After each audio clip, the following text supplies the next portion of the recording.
hope that the family of Nolan Wells get the answers and the justice that they deserve. And I say that to say this. No one knows what truly happened. There is nothing that come out that points to what the cause of death was. I mean, sure, we all have questions. Like myself, why? If you all as friends came to a location together, you should also leave together. But with that being said, I'm not going to say that a group of white teens, just because they're white, had anything to do with his unaliving. Those same people that are accusing those friends just because of the color of their skin of wrongdoing are the same people that said that Carmelo Anthony was innocent, even though there was a whole trial and a conviction that said that he wasn't.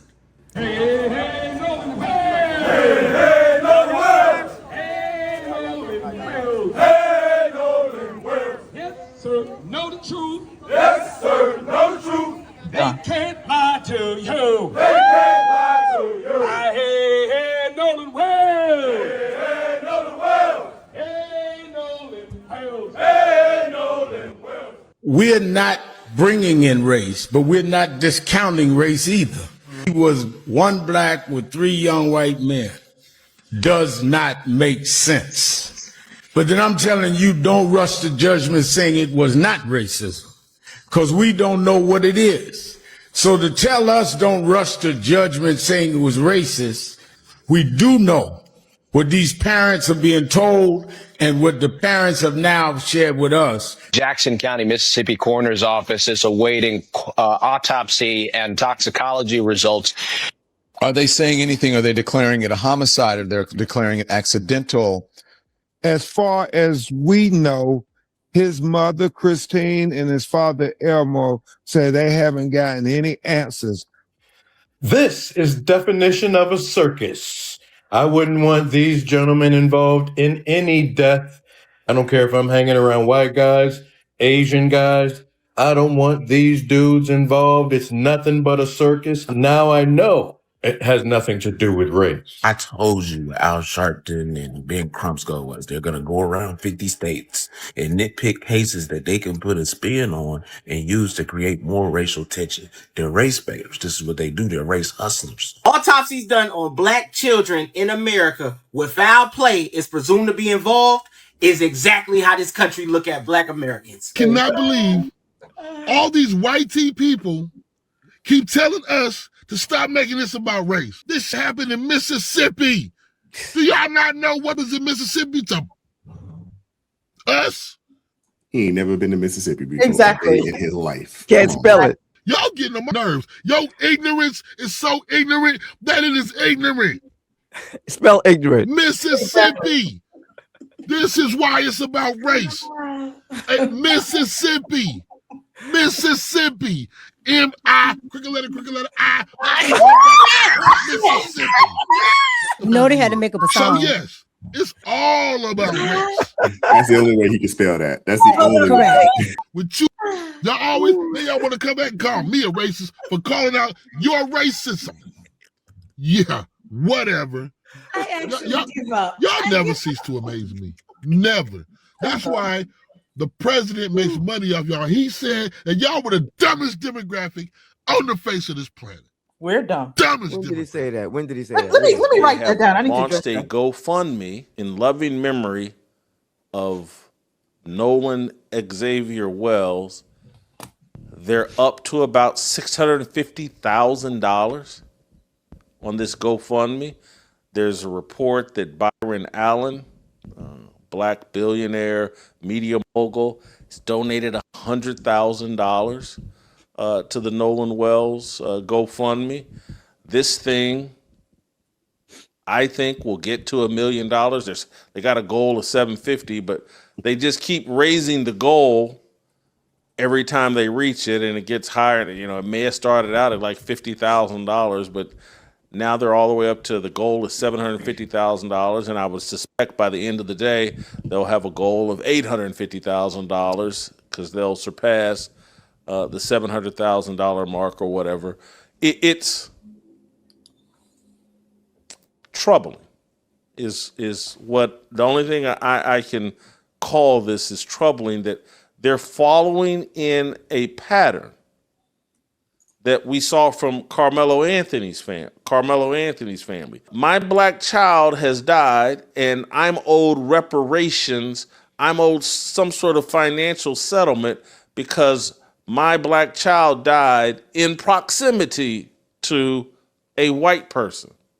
And I get to launch a charity off of this tragedy, and that money will help soothe the pain of the loss of my child. And I get the pretense of the argument would be, well, I've got to have money to buy the kind of justice that I want for my child. I guess the argument would be that Mississippi is so racist that if I don't have money to spread around, I can't get Mississippi, law enforcement in Mississippi, to pursue the truth. But there's also the other argument that some people could make, is if I don't have money, I can't manipulate the truth. I can't produce the truth that I want. And so let me start a GoFundMe. Maybe I'll use some of it to improve my life. Maybe I'll use some of it to make sure I get an autopsy report that backs up my contention, or an autopsy report that tells the truth, a toxicology report that tells the truth or supports my narrative. But this seems like the way that we're headed, and I'm pointing to Carmelo Anthony as like he laid the blueprint, but maybe I should point even further back, that this has been the point of the entire Black Lives Matter movement from the get-go. We need the autopsy report, that there are real questions about witness accounts. All of that I think is fair game. But let's be precise, because a kid is dead here. What's the actual evidence? Not a feeling, not a vibe. What is the evidence that anyone has produced that shows race had anything to do with this? Well, we can talk about the evidence of what's been going on in America the last 400 years. Talk about this case. Talk about this case. Talk about it, but I'm going to talk about it the way I want to talk about it. Now, if you've asked me to come on to be your guest, and I'm going to talk about it the way I want to talk about it, sir. Now, you asked me a question based on what does race have to do with it. We can talk about Fannie Hamer and what she's talked about in Mississippi being a place of oppression. But as we talk about this case and what's important, if you do not want people to speculate, then investigate. The family, I'm not talking about those online, but the family has that questions be answered. And I would like to ask you, do you have a child? I do not have a child. Okay, well, I do. I have a 19-year-old daughter. I also had a cousin who was murdered, who was also a football star, who was murdered at 19. And it took us about a month to find his body. So maybe there's not empathy there from you, sir. I'm not sure. This has nothing to do with the lack of empathy. You're calling for an investigation. And everyone is there anyone who's saying that there shouldn't be an investigation? It actually does, because you're jumping to race when the family. I'm not jumping to race. I didn't hire Ben Crump. I didn't get Reverend Al Sharpton there. Right. Well, the family is actually asking for questions to be answered. The family is actually wanting to know, why did his friends have his keys? The family's actually wanted to know, why did they have his phone? Why did he leave? Why did he say he wanted to stay on the island by himself? These are all justifiable questions. Agreed. And I would, and maybe if you were a parent, maybe you could empathize with wanting to know exactly. You keep accusing someone of not showing empathy when I'm simply saying, have you seen even any evidence that suggests the police aren't doing an investigation? I get that there is questions to be answered, right? I mean, that's what they're doing. There hasn't been an investigation. And just a moment ago, there hasn't been an investigation? Just a moment ago, it has not been a thorough investigation. Just a moment ago, when Mr. Thrasher was on, and he made the point to say that he went in the water and never came back, you didn't question him one time, sir, and ask he's not him, part of the investigation. But you didn't question him one time and ask him, how does he know that he went in the water? So there's a lot of misconception. That's the whole point in having an investigation. And what Attorney Crump is we are having an investigation, though, correct? And that's exactly it. And an independent investigation. An independent investigation in addition to what Mississippi has done or not done. And why would you or anybody else have an issue with a family wanting to have an independent investigation? I don't. I have an issue with people who are maybe paying too close attention to the race element here before they have any of those details and setting up a narrative that is setting up that family to maybe not accept what actually happened. Again, I had no idea what happened. I'd like to actually wait at least. Hey, Black community, especially to you plantation Negroes. We're not going to talk about this story right here. We're not about to sit up here and have a discussion on why this beautiful Black child was murdered by her own parents. So Javea Harris is a 4-year-old girl that was reported missing by her parents. These two coon buffoons up here. These two fools said they absolutely had no clue where this baby had ran off to. Just to find out that they killed this baby a whole month before they reported her missing. Oh, but the story gets absolutely worse. Deliberate efforts were made to destroy and conceal evidence following Javea's death. Our information reveals the use of corrosive chemicals and other tools that were used to accelerate the destruction of her little body. After this was completed, these two individuals poured what remains were left of Javea into the Cedar Creek Reservoir. These subjects went through great lengths to cover their repulsive and revolting actions. See, they had been abusing this baby way before they killed her. And even prior to her being killed, the neighbors said they hadn't even seen her in months. And then the mama got the audacity to be pregnant again. She just had a baby. But again, my people, where is the outrage for this child? Nobody's marching the streets. Nobody is talking about how these black parents are set up here and killed this baby. You want to know why? Because there's nobody white involved. Now, if somebody white did anything remotely to this child, we'd probably hear about it. See, the race baiters are not going to chomp on this. See, black community, it's bad enough that we're losing each other, you know, by the hands of all these teenagers and just us just doing stuff to us daily. But where do we draw the line? Our kids. Y'all are legit kids. And no one bats an eyelash. No one is batting an eyelash, going into an outrage or going into any kind of hysterics at the poor life of this child right here. I need y'all to give the same energy that y'all do to the race baiting when y'all being racist and want to hate white people. I want y'all to give that same energy to these plantation Negroes that are out here killing these babies. Like, does her life matter in any kind of way for anybody to say anything? Or it's just the fact that, again, nobody's white involved, that you don't feel that you need to voice your opinion to the black community about this? Unfortunately, somebody needs to let that young lady know that they do not care. All right. And that she's talking white supremacist talking points. All right. That you cannot say that without having that thrown in your face. Right. And they constantly say, you know, "Oh, well, people don't care about black babies."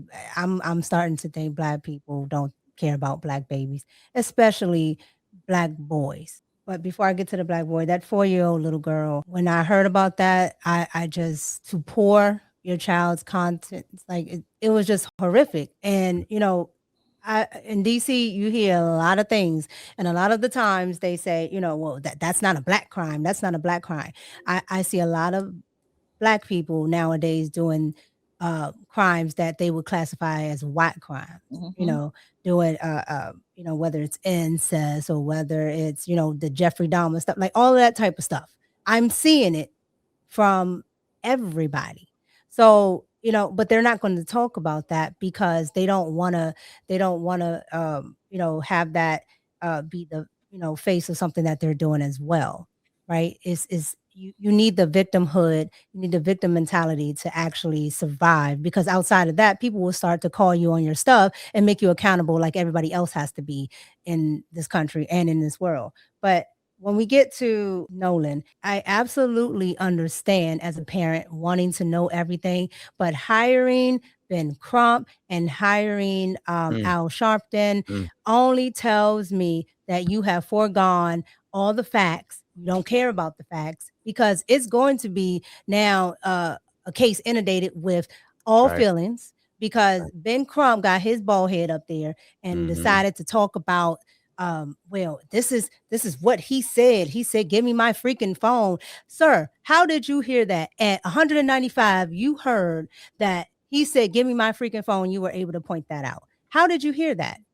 But the mom let it slide because she got on CBS in another interview and she said the same thing. You know, we hear him saying, "Give me my phone." And then she got on there saying things about deleted messages. Well, ma'am, one, why do you still have the phone? And how do you know that there were deleted messages? You have some type of miracle software that usually, you know, investigators have. Like, how do you know all of these things? Because it's telling me that you're assuming and asserting things that that will get the general public on your side. When pressed about them, not in a malicious way, but when pressed about them, she changes her story. That to me takes away your credibility as, the mom and the parents, right? Because now you're doing the same thing that Ben Crump is doing. But to me, Black boys, unfortunately, more valuable dead than alive, because you can get insurance money off of them, you can get Social Security, you can get these GoFundMe's, and everybody will memorialize them. But in life, nobody cares about them. Nobody cares that much, if at all. So that's why Ben Crump and all of them jump on these types of waves, because they understand it. They didn't jump on Carmelo Anthony; he's still alive. So there's that. Proverbs 18:17 says, the first to speak in court sounds right until the cross-examination begins. Let me explain something to you real quick here. The dumbest demographic are people like her. You want to talk about who's the dumbest demographic? People like her and the race baiters. That is the dumbest demographic that is out right now, okay? Because they are bleeding their pockets dry right now for a race case that they believe that this is race. No facts have proven that it's race. No facts. People say, well, why would he have his keys? Why would he leave his phone? Let's start off with this. We're going to an island where there's water. First of all, I'm taking my car. I'm leaving the keys at your house because I'm not losing my keys in the water while we're out on the beach. I'm not doing that. So that's the first thing. Second thing, okay, we parked the boat. We have the boat here. I'm going to be going in and out the water. I'm not going to put my phone in my pocket so that it can get destroyed. I'm going to leave my phone on the boat. So it's good. It's good. That's common sense. It's not about race. It's about Democrat. That's what people fail to realize. Because as we pointed out, Dakara Thompson, Larissa Sherelle Thompson, Callie Toller, these are all people who lost their lives at the hands of illegal immigrants. I never saw Ben Crump. I never saw Al Sharpton. I never saw Tyler Perry. I never saw Spike Lee. I never saw Colin Kaepernick. I never saw Byron Allen. Not one of them put money to any of these families for any of these losses. They ain't put money towards this little girl who parents just took her life. They ain't paid to bury that little girl. They ain't paid to do nothing to help with that family. Not the parents, the people who have taken over the newborn baby that they had to remove from that crazy family. They ain't do that. They ain't do that now, because it's not about Black people. And at this point, y'all should realize that it's about Democrat. It's about the Democrat talking point. That's what this is all about. They didn't stop to say, let me bury the young Black boys who have lost their lives in Chicago, in Tennessee, in Baltimore, in Atlanta, in South Carolina, in North. They ain't say, let's bury none of them. Let's pay for that. They ain't do that. They don't care. The only time they care is if they could throw in a race narrative. The fact that these young boys in Mississippi, lives are being threatened. Honestly, Al Sharpton, Ben Crump, and the rest of them should be held responsible, because these teenagers, these young people's lives, his friends' lives are being threatened because of y'all, because of all of you. People should not have to go through that. But because y'all like to throw in a race element every single time, y'all have zero facts yet. There's an investigation, as Brother Wise said last Friday. Do you know what it's like to do an investigation? And now they got to do an investigation on beach and water and sand and all that. Do you know how much time that's going to take? That ain't like a 5-minute turnover. I feel bad for the parents. Yes, it is sad when you listen. My condolences go out to them. But why did you have to play the race card? I'm going to keep it 100. Why did you have to play the race card? Because you did play the race card. You decided to bring in the biggest grifters of them all to show up to speak on your behalf. You couldn't speak on your behalf? Something wrong with your mouth? Now you have the crazy Hebrew Israelites now banding together to defend this foolishness, and y'all have no idea what's going on? This is the problem. This is why people won't take anybody seriously, because of people, when y'all bring in these ridiculous race grifters, for what? Nothing has even been decided. Y'all are concerned about he was the only Black boy around these white friends. Clearly, he was comfortable around them. Millions. Y'all have nothing to say. Y'all should speak. Y'all should have no words to say, because y'all have unsubscribed a lot of lies from your wombs. But the only time y'all care about it is if you can somehow or the other throw a race thing in it. And the only race, to be honest, is white. Because y'all had no problem with the illegal immigrants taking the lives of different Black lives. Y'all didn't care when the illegal immigrants were taking it. Y'all only care if y'all can attach white to it. And that is why no one takes y'all seriously. And y'all will continue to look like fools. My concern again is that we have got to stop letting these race baiters get away with their race baiting. The points that you made about their silence about all of those Black people getting killed during the holiday is a major point. The point that you make about that young child that was killed by her parents is a major point. There's a multitude of Blacks killing Blacks, and we need to hold them race baiters accountable for every time they don't say something about these things. This would embarrass them. Can you imagine every time they call a press conference to talk about somebody they trying to pump, and we say, listen, what about all, start calling out the names. What about all these Black kids that got killed that you said nothing about? Why? What are they more valuable than the ones that got killed by other Blacks? We have to start holding these race hustlers accountable for their shenanigans. If we did our job efficiently, they'd be embarrassed to do what they're doing. But they get away with it. They get away with it. And this is what thing that bothers me. This brother Nolan, man, he had, obviously, as you said, he was comfortable with his white friends. And he was not the only Black there. No. I'm gonna say it again. He was not the only Black there. You had other Black friends who said, listen, that wasn't him that was complaining. That, you see, there one Black guy that wasn't even interviewed by the investigation. One of his closest friends. The point is that we have to let the investigation take its place. But to let them race baiters get away with tacking race onto this at the front, they need to be slapped down.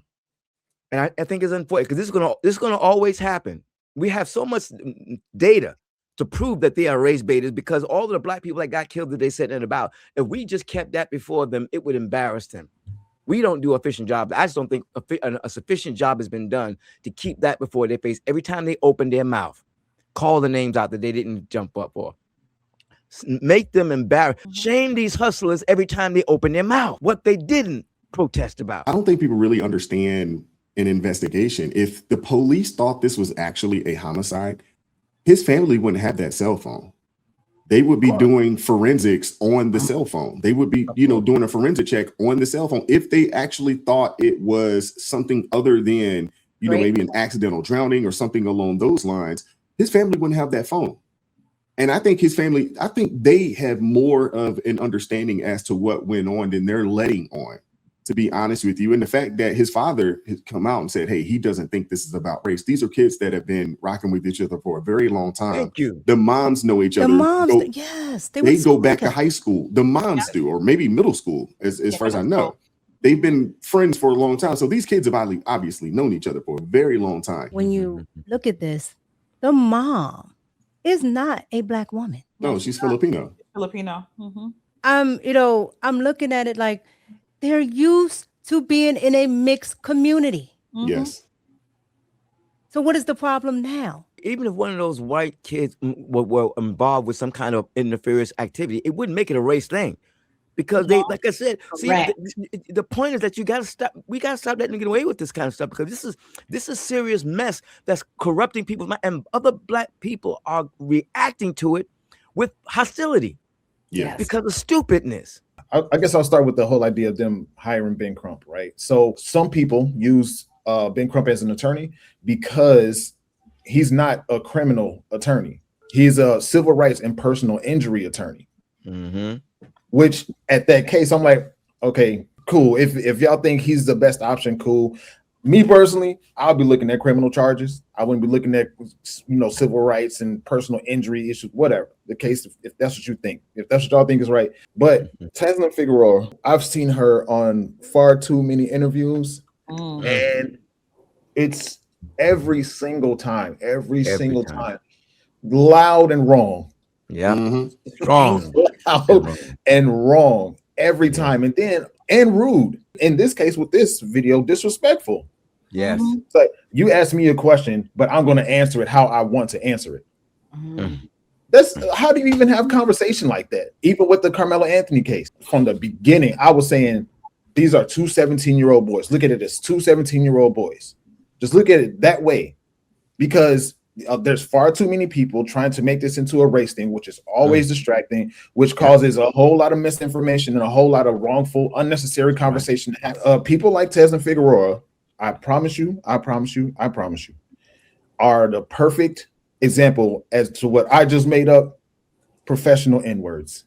Because this behavior is ridiculous and unacceptable for the betterment of the conversation, right? So people like Tez and Figueroa are the reason why Carmelo Anthony thought he had a case, did the plea deal, just went along, just pleaded guilty, whatever the case. Don't try to fight against it from the start.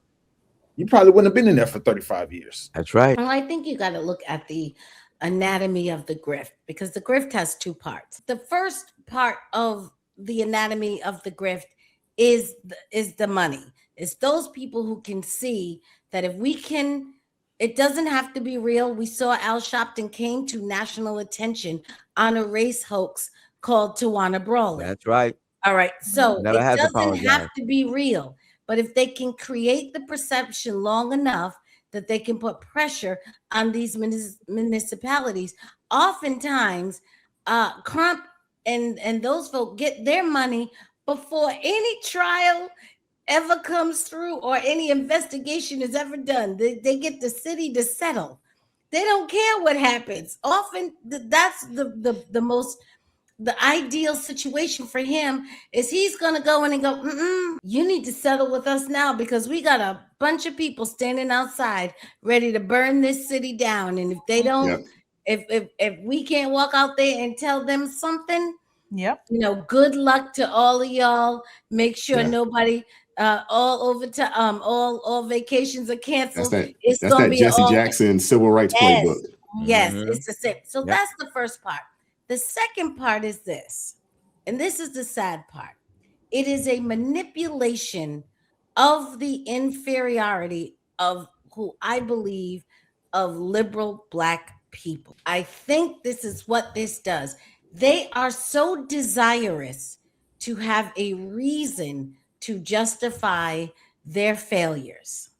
And these are sometimes very accomplished people, but in their mind, they feel failure in comparison to whites.